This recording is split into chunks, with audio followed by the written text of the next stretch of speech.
Et si Dieu décidait de parler à l'humanité entière, maintenant, dans ce monde fragmenté, agité, surinformé, mais aussi profondément en manque de sens?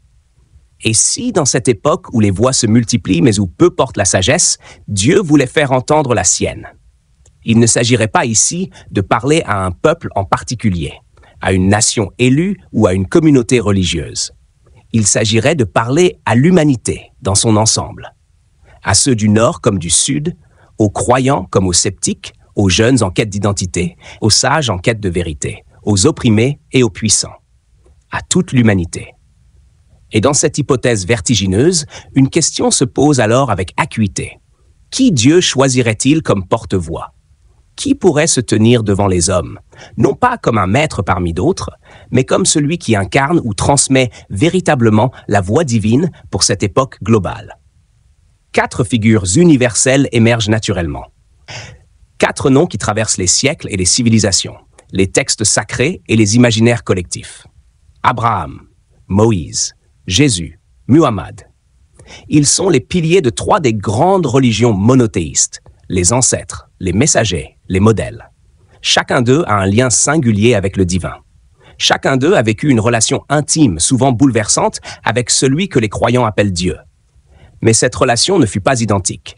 Elle a pris des formes variées, des intensités différentes, des missions distinctes.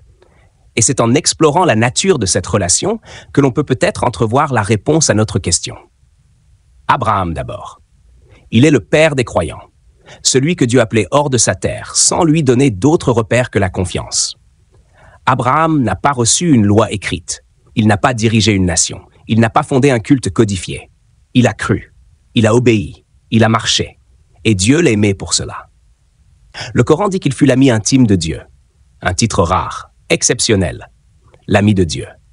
Non pas un simple serviteur, ni un prophète législateur, mais un ami. Cette amitié profonde, silencieuse, a quelque chose de bouleversant. Elle dit la proximité, la confiance réciproque, l'amour sans condition. Abraham ne discute pas, il se soumet. Même lorsque Dieu lui demande l'impensable, sacrifier son fils, il accepte. Il devient ainsi le modèle de la foi pure, de l'abandon total à la volonté divine. Mais peut-on dire qu'Abraham est le mieux placé pour parler à toute l'humanité aujourd'hui? Peut-être pas, car son rôle fut avant tout personnel, fondateur, symbolique. Il est le point de départ, pas le sommet. Il est le cheminant, pas le messager à la voix universelle. Abraham inspire, mais il ne parle pas à toutes les nations avec une parole articulée, codifiée, structurée. Il ne prêche pas un message destiné à tous. Il est le roc sur lequel les autres bâtiront, mais il n'est pas la pierre angulaire de l'universalité. Moïse ensuite. Moïse, c'est la grandeur du législateur, la force du libérateur, la puissance du prophète qui ose affronter le pharaon et qui reçoit les tables de la loi. Moïse parle avec Dieu, et Dieu parle avec Moïse. Le récit biblique insiste sur cette relation unique. Dieu parlait à Moïse face à face, comme un homme parle à son ami. Le Coran confirme cette singularité. Dieu s'est adressé à lui directement. Il devient ainsi le Kalim Allah, l'interlocuteur privilégié. Moïse est un homme de mission. Il guide un peuple opprimé vers la liberté. Il affronte le pouvoir en place. Il établit une alliance. Il fonde un système juridique, moral, rituel. Il est un pilier. Mais là encore, une limite apparaît. Moïse est profondément enraciné dans une histoire nationale. Son message, bien que porteur de principes universels, s'inscrit dans le cadre de l'histoire d'Israël. Il est le prophète d'un peuple. Un peuple choisi, certes, mais un peuple particulier. Et si Dieu devait parler au monde aujourd'hui, pourrait-il choisir un homme dont la mission était d'abord de sauver un seul peuple, dans un contexte historique précis? Peut-être que la force de Moïse, sa loi, son autorité, son rôle dans la libération, est aussi sa limite pour une parole adressée à l'ensemble de l'humanité. Moïse incarne la justice, la structure, la fidélité à une alliance.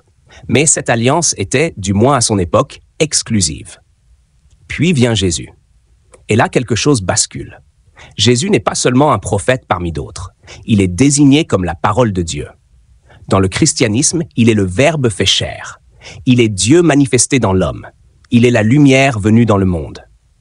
Dans l'islam, il est aussi reconnu comme Kalimat Allah, la parole divine, et comme Ruh Allah, un esprit venu de Dieu. Cette double reconnaissance est unique. Jésus est à la fois l'envoyé et le message. Il ne fait que parler de Dieu. Il laisse ce que Dieu veut dire aux hommes. Il ne vient pas avec des armes. Il ne fonde pas un royaume terrestre. Il ne rédige pas un livre de loi. Il n'édifie pas un pouvoir temporel. Il enseigne dans la douceur, il guérit, il console. Il appelle à l'amour des ennemis, au pardon, à la réconciliation. Et surtout, son message dépasse les frontières. Il parle aux pauvres comme aux riches, aux femmes comme aux hommes, aux pécheurs comme aux justes. Il parle au cœur, pas aux structures. Il touche l'âme, pas seulement la cité. Et quand il parle, ce n'est pas pour convertir à une religion, c'est pour faire vivre Dieu en l'homme. Dans les évangiles, il dit « Celui qui m'a vu a vu le Père ». Dans le Coran, il est présenté comme un signe pour les mondes. Et même dans les traditions eschatologiques musulmanes, Jésus reviendra à la fin des temps. Il est encore attendu. Il est la parole qui revient, le souffle qui ne s'éteint pas. S'il ne devait y avoir qu'un homme pour parler à tous, au-delà des croyances, au-delà des appartenances, ne serait-ce pas celui que 2 milliards de chrétiens appellent le Fils de Dieu, et qu'un autre 1,5 milliard de musulmans respectent comme un prophète pur et sans péché? Jésus ne divise pas. Il unit, même dans le silence. Il ne crie pas dans les rues. Il murmure à l'âme. Et enfin Muhammad, le sceau des prophètes, celui qui clôt la prophétie, celui qui reçoit le message final, le Coran. Muhammad est un serviteur fidèle. Il ne revendique aucun pouvoir divin. Il dit « Je ne suis qu'un homme, un messager ». Mais quel messager? Il transforme l'Arabie. Il crée une communauté. Il établit des lois, des règles, des équilibres politiques, économiques, spirituels. Son message est clair, précis, complet. Il couvre tous les aspects de la vie. Il prône la justice, la prière, le jeûne, la solidarité, la paix. Et surtout, il se présente comme envoyé à l'humanité entière. Nous ne t'avons envoyé que comme miséricorde pour les mondes. Il est l'exemple, il est le modèle. Mais il n'est pas la parole. Il transmet, il ne s'incarne pas. Il est messager, pas message. Et cela fait toute la différence. Si Dieu voulait faire parler un messager, Muhammad serait sans doute l'élu. Mais si Dieu voulait faire entendre sa voix directement, sans intermédiaire, alors peut-être que l'homme qui est désigné comme cette parole elle-même serait le mieux placé. Et ce n'est pas une compétition, ce n'est pas un classement. Chacun a sa grandeur. Abraham est la foi inébranlable, Moïse est la force de la loi. Muhammad est la fidélité du messager, mais Jésus est la voix du Père. Il est le seul à dire « Je suis la porte, je suis le chemin, je suis la vérité ». Ce ne sont pas des paroles arrogantes, ce sont des invitations à voir en lui non pas une religion, mais un reflet du divin. Et c'est peut-être ce que l'humanité attend aujourd'hui. Non pas une nouvelle loi, non pas un nouveau combat, mais une parole vivante, une présence qui parle au cœur. Non pas un roi, mais un frère. Non pas un législateur, mais un porteur de lumière. Et si cette lumière était déjà venue, et si nous l'avions rejetée ou ignorée, alors peut-être que Dieu ne chercherait pas un autre homme pour parler, mais qu'il nous inviterait à écouter à nouveau celui qu'il avait déjà envoyé. Voilà pourquoi, si Dieu décidait de parler aujourd'hui à l'humanité entière, dans un monde qui ne croit plus vraiment, qui a peur, qui cherche, qui doute, il ne chercherait peut-être pas un nouveau prophète. Il ne choisirait peut-être pas un homme de pouvoir, ni même un homme de religion. Il choisirait peut-être celui que l'on appelle déjà la parole de Dieu. Si Dieu devait parler à l'humanité, c'est à travers Jésus-Christ qu'il le ferait. Et ce n'est pas simplement parce que Jésus est la parole de Dieu ou un prophète à part, mais parce qu'il est le temple, le trône et le miroir du jugement à venir. Et maintenant, puisque la voix divine ne peut retentir sans que l'humanité en perçoive la gravité, il faut aller plus loin. Car Dieu ne parle pas seulement pour enseigner ou consoler, il parle aussi pour juger. Et le jugement du monde, la résurrection des morts, le dévoilement des cœurs, tout cela est un thème central dans la bouche de Jésus. Là où Moïse a reçu des lois, là où Muhammad a transmis des commandements, là où Abraham a suivi, Jésus annonce l'ultime rendez-vous. Et là encore, il ne le fait pas comme un prophète effrayé. Il le fait avec majesté, avec autorité, avec connaissance parfaite de l'au-delà. Il dit « Le Père ne juge personne, mais il a remis tout jugement au Fils. » Et plus encore, « Car le Père a la vie en lui-même, il a donné au Fils d'avoir la vie en lui-même. Et il lui a donné le pouvoir de juger, parce qu'il est le Fils de l'homme. » Voilà la déclaration suprême. Le jugement final n'est pas entre les mains d'un ange, ni même d'un simple serviteur, mais entre les mains de celui qui connaît le cœur des hommes. Jésus ne parle pas du jugement comme une menace extérieure. Il incarne le jugement. Et ce jugement se passera à partir du temple. Mais pas un temple fait de pierre et de marbre. Car Jésus a lui-même annoncé la fin du temple physique. « Détruisez ce temple, et en 3 jours je le relèverai. » Les religieux ont cru qu'il parlait du bâtiment de Jérusalem. Mais Jean précise, « Mais il parlait du temple de son corps. » C'est là une révélation capitale. Le temple visible n'est plus nécessaire, car le véritable temple est vivant. Jésus est devenu le nouveau temple, le lieu où Dieu habite en plénitude, le pont entre le ciel et la terre. Paul le dira clairement, car en lui habite corporellement toute la plénitude de la divinité. Et dans l'épître aux Hébreux, il est appelé « le reflet de la gloire de Dieu et l'empreinte de sa personne ». Jésus est donc le lieu du jugement, la personne du jugement et la parole du jugement. C'est à travers lui que Dieu évaluera les intentions, les actes, les refus et les choix de l'humanité. Et ce n'est pas une menace. C'est un avertissement plein de vérité. Parce que Jésus n'est pas simplement un prophète, il est le critère, il est la mesure. Il dit « Je suis la résurrection et la vie. Celui qui croit en moi vivra, quand même il serait mort. » Et il déclare encore « Heureux ceux qui auront cru sans avoir vu. » Il parle de son retour, non pas comme un mythe ou une rumeur, mais comme un événement solennel et inévitable. Alors on verra le Fils de l'homme venant sur les nuées avec puissance et une grande gloire. Matthieu 24. Et dans Matthieu 25, il peint la scène du jugement avec une clarté effrayante. Les brebis à droite, les boucs à gauche. Chacun jugé non seulement sur ses croyances, mais sur ses actes envers le prochain. J'avais faim, et vous m'avez donné à manger. Ce texte montre que Jésus connaît les critères du jugement, car il est lui-même ce critère. Dans l'islam aussi, il est dit que Jésus reviendra à la fin des temps. Le hadith célèbre dit « Par celui qui détient mon âme dans sa main, le fils de Marie descendra parmi vous comme un juge équitable. Il brisera la croix, tuera le porc, abolira la jizya, et la paix régnera. » Mais cette parole a souvent été mal interprétée. Certains y ont vu une volonté de détruire le christianisme ou de le réformer. Mais ce que ce texte révèle en réalité, c'est que même dans la tradition islamique, ce n'est pas Muhammad qui reviendra juger, mais bien Issa, Jésus, le fils de Marie. Pourquoi? Parce qu'il est le seul prophète qui n'est pas mort selon la tradition musulmane. Il a été élevé vivant et il reviendra. Ce simple fait place Jésus au centre du jugement futur, même dans la théologie islamique. Les Arabes du 1er siècle n'ont pas tous compris la profondeur de cette prophétie. Ils ont vu Jésus comme un prophète important, mais souvent secondaire par rapport à Muhammad. Pourtant, le Coran lui donne un titre que Muhammad lui-même n'a pas, « Parole de Dieu ». Il est également appelé « Esprit de Dieu ».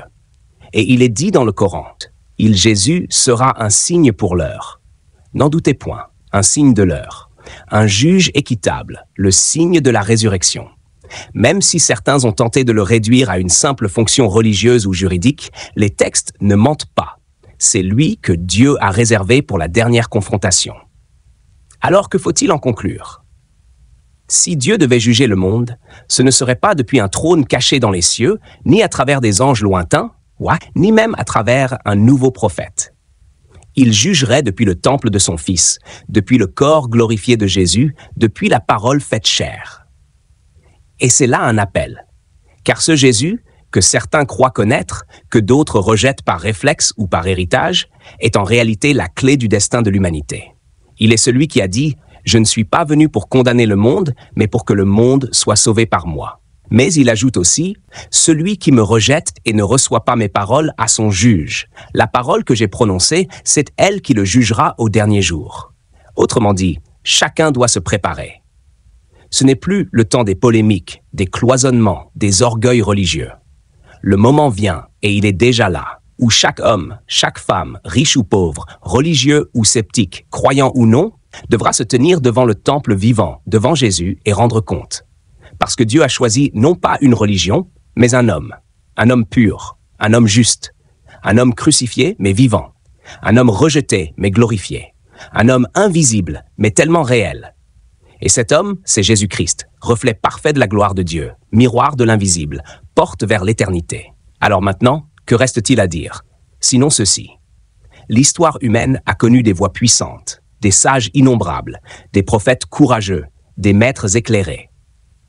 Mais il n'y en a qu'un, un seul, dont les paroles traversent les siècles avec une autorité qui défie le temps. Un seul qui n'a pas simplement dit « Voici ce que Dieu m'a dit », mais qui a osé dire « Moi et le Père, nous sommes un ». Il n'a pas dit « Voici le chemin », il a dit « Je suis le chemin ». Il n'a pas dit « Voici la vérité ». Il a dit « Je suis la vérité ». Il n'a pas dit « Voici la vie ». Il a dit « Je suis la vie ». Et parce qu'il est le chemin, la vérité et la vie, il ne peut être ignoré. On peut le fuir, on peut le contester, on peut le caricaturer, mais on ne peut pas le faire taire.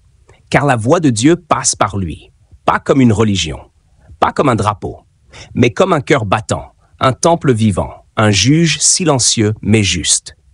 Et ce Jésus que certains veulent réduire à un prophète parmi d'autres, c'est pourtant lui que Dieu a établi comme juge suprême du monde. C'est lui que les évangiles annoncent comme le retour glorieux sur les nuées du ciel. C'est lui que le Coran reconnaît comme signe de l'heure. C'est lui que l'humanité attend, même sans le savoir. Alors que chacun se prépare, pas en changeant d'étiquette religieuse, mais en ouvrant son cœur. Car le jour viendra, et il viendra sûrement, où chacun verra le Fils de l'homme assis sur le trône de sa gloire.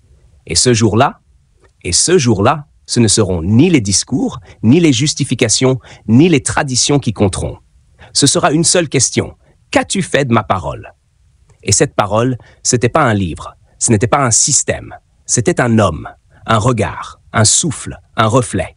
C'était Jésus-Christ, temple éternel, miroir de l'invisible, fils glorieux du Dieu vivant. Alors aujourd'hui, pendant qu'il est encore temps, entends cette voix. Pas celle d'un homme, pas celle d'une église, mais celle qui frappe à la porte. Apocalypse. Si tu entends cette voix, n'endurcis pas ton cœur. Car ce n'est pas seulement Dieu qui parle à travers Jésus, c'est Dieu qui t'attend à travers lui.